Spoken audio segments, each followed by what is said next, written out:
আসসালামু আলাইকুম প্রিয় ফুটবল ফ্যান্স। ফুটবল দেশের আরও একটি ভিডিওতে আপনাকে স্বাগতম।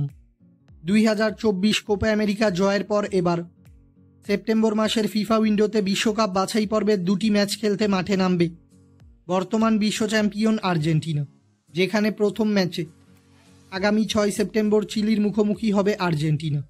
এরপর দ্বিতীয় ম্যাচে আগামী 11 সেপ্টেম্বর কলম্বিয়ার মুখোমুখি হবে আলবিসেলেস্তেরা। মূলত এই দুই ম্যাচকে সামনে রেখেই 28 সদস্যের দল ঘোষণা করেছেন আর্জেন্টাইন ট্র্যাভেল জয়ী কোচ লিওনেল স্কালোনি, যেখানে প্রায় এক যুগ পর মেসি ও ডিমারিয়ার মধ্যে কাউকে না নিয়ে দল সাজিয়েছে আর্জেন্টিনা।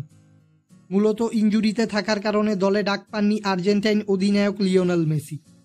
অপরদিকে কোপা আমেরিকার পর অবসর নিয়েছেন ডিমারিয়া, তাই স্বাভাবিকভাবেই এই দুই তারকাকে ছাড়াই দল ঘোষণা করেছে আর্জেন্টিনা। চলুন এক নজরে দেখে নেই মেসি ও ডিমারিয়াকে ছাড়া কেমন হতে পারে আর্জেন্টিনার একাদশ। গোলরক্ষক হিসেবে থাকবেন বিশ্বকাপ জয়ী এমেলিয়ানো মার্টিনেস। ডিফেন্ডার হিসেবে থাকবেন Nicolas Tagliafico, Lisandro Martinez, Cristian Romero ও নাহুয়েল মোলিনা। মূলত এ চারজনই সামলাবেন ডিফেন্স।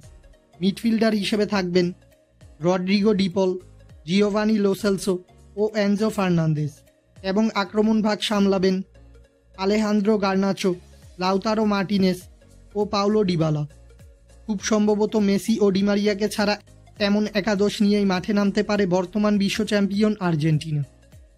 ফুটবলের সকল নিউজ এবং আপডেটস পেতে আমাদের চ্যানেলটি সাবস্ক্রাইব করবেন এবং আমাদের সাথেই থাকবেন। ধন্যবাদ।